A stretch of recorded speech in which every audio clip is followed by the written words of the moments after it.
Hello guys, in this video we will learn all about the candlestick charts.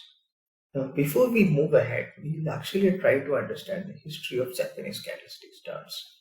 So as the name suggests, the Japanese candlestick charts actually originated in Japan.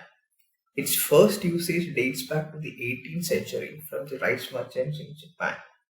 But even though it originated in the 18th century, it became popular in the other parts of the world during the late 20th century. We will now move ahead and look at the anatomy of candlestick charts. So this is a sample candlestick chart as you can see here. From this we will try to choose one particular section and we will try to look at them in detail. So as you can see here, we will take these two candles for analyzing. There are two types of candles, bearish candle and bullish candle. So here the red candle is called the bearish candle and the green candle is called as the bullish candle. So bearish candle represents the market going down. So here the price is going from 16,200 to 16,190. Bullish candle represents price going up. So here the price is going from 16,195 around point to 192 or 193 to around 16,200 point. This is called as the bullish candle.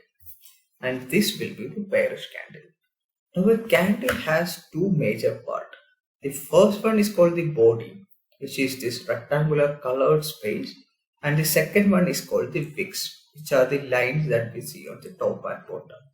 And the wicks are of two types. We have an upper wick and we have a lower wick.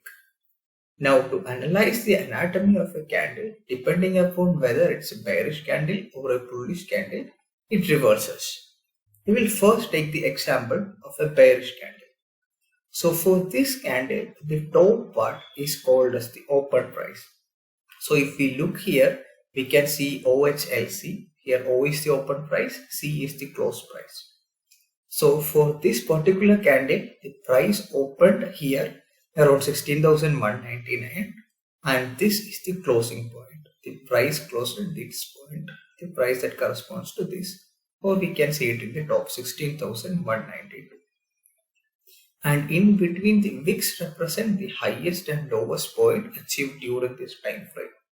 So for during this time period of 1455, the highest price achieved was here 16,202 as seen in the above list, and the lowest price achieved was 16,189.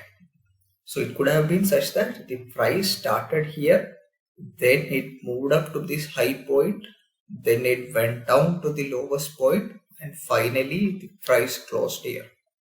Or another possibility is that the price started here, then it went down all the way to our low of 16,189, then it went up to the 16,202 and finally closed at our closing price of 16,192. There could also be possibilities of where it stayed around in this point and again went up and went down and came back. So the thing is that it started here and ended here. In between it achieved the high and low of these 2 points.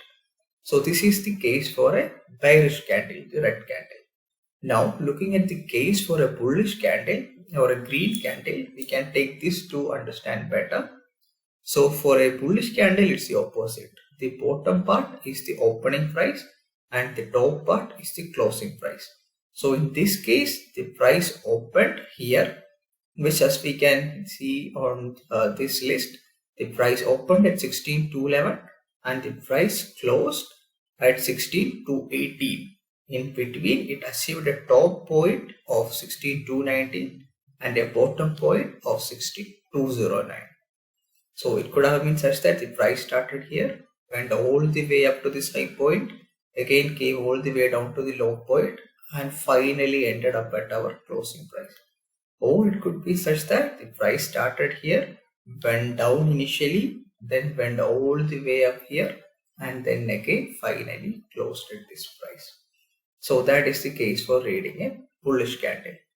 Now another thing is that sometimes the wicks might not be there. So in this case, if you look, we do not have a wick.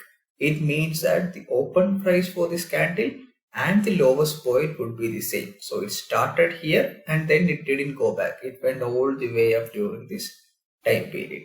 So that's the case of having no wicks. Sometimes we can see that there would be only a wick and there wouldn't be much of a body. So for example, if we are looking for this particular time of 1321, here we can see that there is hardly any body. It meant that the price opened and closed at almost the same point. But in between this time period, the price has fluctuated a lot. It started here, it went all the way up there, again came down there and ended up at almost the same point. Same is the case for this candle as well. So this is how we read the candlestick charts. Hope you enjoyed this lesson. Thank you.